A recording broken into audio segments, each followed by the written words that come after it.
July 11 കേരളത്തിൻ്റെ സമുദ്ര ചരിത്രത്തിലെ ഒരു ചരിത്ര ദിനമായി അടയാളപ്പെടുത്തിയ ദിവസം. അത് പിണറായി വിജയൻ സർക്കാരിൻ്റെ തൊപ്പിയിലേക്കുള്ള ഒരു തൂവൽ കൂടിയാണോ? വിഴിഞ്ഞം തുറമുഖത്ത് മദർഷിപ്പ് അടുത്തപ്പോൾ അതിൻ്റെ ഫാദർഷിപ്പിനെ അല്ലെങ്കിൽ പിതൃത്വത്തിനെ ചൊല്ലിയാണ് ഇപ്പോൾ തർക്കമത്രയും. പിതൃത്വം ആര് ക്ലെയിം ചെയ്താലും മാതൃത്വം ഉമ്മൻചാണ്ടിക്ക് മാത്രം അവകാശപ്പെട്ടതാണെന്നാണ് ശശി തരൂരിൻ്റെ കണ്ടെത്തൽ. തൽക്കാലം രക്ഷകർത്തൃത്വം മുഖ്യമന്ത്രി പിണറായി വിജയൻ്റെ കൈകളിലാണ് ഇപ്പോൾ ഇരിക്കുന്നത്. സൊമാലിയയിലെ കടൽക്കൊള്ളക്കാർ കപ്പൽ പിടിക്കുമ്പോൾ അവിടെ തുറമുഖം തന്നെ റാഞ്ചുകയാണ് എന്നൊക്കെ വിരോധികൾ പറഞ്ഞേക്കും. ആർത്തിയുള്ളപ്പോൾ വായിൽ കപ്പലോടി തുടങ്ങിയാൽ പിന്നെ പിടിച്ചാൽ കിട്ടില്ലല്ലോ. കേരളത്തിൻ്റെ ചരിത്രത്തിൽ തന്നെ തൻ്റെ പേരിനൊപ്പം വെള്ളിത്തിളക്കത്തിൽ സിൽവർ ലൈൻ എഴുതി ചേർക്കാം എന്നൊരു സ്വപ്നം നമ്മുടെ പിണറായിക്കുണ്ടായിരുന്നു എന്ന് കരുതിപ്പോയെങ്കിൽ തെറ്റുപറയാനുമാകില്ല. ഇടുക്കി ഡാം അച്യുതമേനോൻ്റെയും നെടുമ്പാശ്ശേരി വിമാനത്താവളം കെ കരുണാകരൻ്റെയും വിഴിഞ്ഞം ഉമ്മൻചാണ്ടിയുടെയും പേരിനൊപ്പം കൂട്ടി വായിക്കപ്പെടുന്ന സാഹചര്യത്തിൽ അതൊരു അത്യാഗ്രഹമാണെന്ന് കരുതാനും വയ്യ.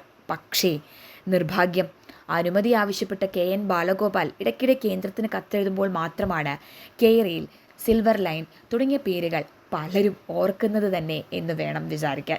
ആശാൻ ഓടിത്തുടങ്ങിയിട്ട് വേണം അതിൽ കയറി അപ്പം വിറ്റ് സഖാക്കൾക്ക് വയറു നിറച്ച് കഞ്ഞി കുടിക്കാനെന്ന ചിന്ത MV ഗോവിന്ദന് പോലും ഇപ്പോഴുണ്ടോ എന്നും ഒരു സംശയമില്ലാതില്ല. സ്വപ്നം തന്നെ പാളം തെറ്റിയത് കൊണ്ടാണ് വിഴിഞ്ഞത്തിൻ്റെ പിതൃത്വത്തിനായി പിണറായി ആഞ്ഞു പിടിക്കുന്നതിൽ വലിയ തെറ്റൊന്നും തോന്നാത്തത്. ആവശ്യമാണ് സൃഷ്ടിയുടെ മാതാവ് എന്നാണല്ലോ ചൊല്ല്. അത്യാവശ്യമാണ് സൃഷ്ടിയുടെ പിതാവ് എന്ന് തിരുത്തുന്നത് വലിയ അപരാധമൊന്നും ആകില്ലായിരിക്കും. അല്ലെങ്കിൽ തന്നെ കേരളത്തിൻ്റെ മുഖ്യമന്ത്രിമാരിൽ ഏറ്റവും മികച്ച ഭരണാധികാരി C അച്യുതമേനോനാണെന്ന് ബിനോയ് വിശ്വം ഈ കഴിഞ്ഞ ദിവസവും കൂടി ഒന്ന് ചൊറിഞ്ഞിട്ടുണ്ട്. മേനോൻ്റെ പ്രതിമയുമായി CPIക്കാരുടെ ഘോഷയാത്ര നടക്കാനിരിക്കുന്നതേയുള്ളൂ. അത് തിരുവനന്തപുരത്ത് എത്തുന്നത് വരെ ഇനി എന്തെല്ലാം പറയുമെന്ന് കണ്ടു തന്നെ അറിയണം. വിഴിഞ്ഞത്ത് തൻ്റെ ഉദ്ഘാടന പ്രസംഗത്തിൽ ഒരു വട്ടം പോലും ഉമ്മൻചാണ്ടിയുടെ പേര് പിണറായി ഉരിയാടിയില്ല പോലും. എങ്കിലും നിർമ്മാണത്തിൽ കാട്ടിയ പ്രതിബദ്ധതയ്ക്ക് അദാനി മുതലാളിയെ മുക്തകണ്ഠം സ്തുതിക്കാൻ മറന്നിട്ടുമില്ല ആശാൻ. മുതലാളിത്തം വരുത്തുന്ന അപകടം ലോകത്തോട് വിളിച്ചു പറയാനാണ് കാൾ മാർക്സ് പാടുപെട്ട് പല വാല്യങ്ങളിലായി ദസ് ക്യാപിറ്റൽ രചിച്ചത്.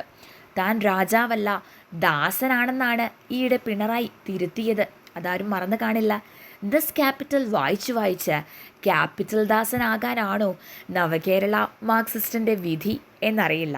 പ്രത്യയശാസ്ത്ര ഓഹരികൾ രാഷ്ട്രീയത്തിൻ്റെ മാർക്കറ്റിൽ എപ്പോൾ വിൽക്കണമെന്ന തിരിച്ചറിവാണ് നല്ല ട്രേഡിംഗ് ഏജൻറ്റിൻ്റെ ലക്ഷണം. അദാനിയുടെ ഓഹരി സാധാരണ മാർക്കറ്റിൽ വാങ്ങുന്നതിൻ്റെയും വിൽക്കുന്നതിൻ്റെയും നല്ല സമയം തിരിച്ചറിയാൻ സാധാരണക്കാരന് അത്രയും ബുദ്ധിയൊന്നും വേണ്ട. വ്യവസായ വകുപ്പിൻ്റെ 11 പൊതുമേഖലാ സ്ഥാപനങ്ങളിൽ ശമ്പളം കൃത്യമായി കൊടുക്കാൻ കഴിയുന്നില്ല എന്നാണ് ഇക്കഴിഞ്ഞ ദിവസം മന്ത്രി P രാജീവ് പരിതപിച്ചത്.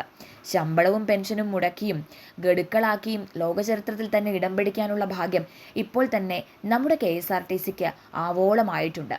ഇടത് സർക്കാർ ഭരിക്കുമ്പോൾ ശമ്പളം കൊടുക്കുന്നതും സഹകരണ ബാങ്കിലെ നിക്ഷേപം തിരിച്ചു കൊടുക്കുന്നതും വലിയ വാർത്തയാകുന്ന കലികാലമാണ് ഇതെന്നാണ് C ദിവാകരൻ കുറച്ചു ദിവസം മുൻപ് പ്രതികരിച്ചത്. സർക്കാർ ഓഫീസുകളിലെ ഹാപ്പിനെസ് ഇൻഡെക്സ് കൂട്ടുന്നതിൻ്റെ അനന്ത സാധ്യത മന്ത്രി MB രാജേഷും ഇക്കഴിഞ്ഞയിടെ വിവരിച്ചിരുന്നു. മോൾക്ക് ആരാകാനാണ് ആഗ്രഹമെന്ന് ചോദിച്ച അച്ഛനോട് എനിക്ക് കൃത്യമായി ഫീസ് കൊടുക്കുന്ന സ്കൂൾ കുട്ടിയായാൽ മതിയെന്ന് കഥ പറയുമ്പോൾ എന്ന ചിത്രത്തിൽ ശ്രീനിവാസൻ്റെ മകൾ പറയുന്ന ഒരു ഭാഗമുണ്ട്. തങ്ങൾക്ക് കൃത്യമായി ശമ്പളം കിട്ടുന്ന സർക്കാർ ജീവനക്കാരായാൽ മതി എന്നായിരിക്കും ഉദ്യോഗസ്ഥരുടെ ഇപ്പോഴത്തെ ചിന്ത.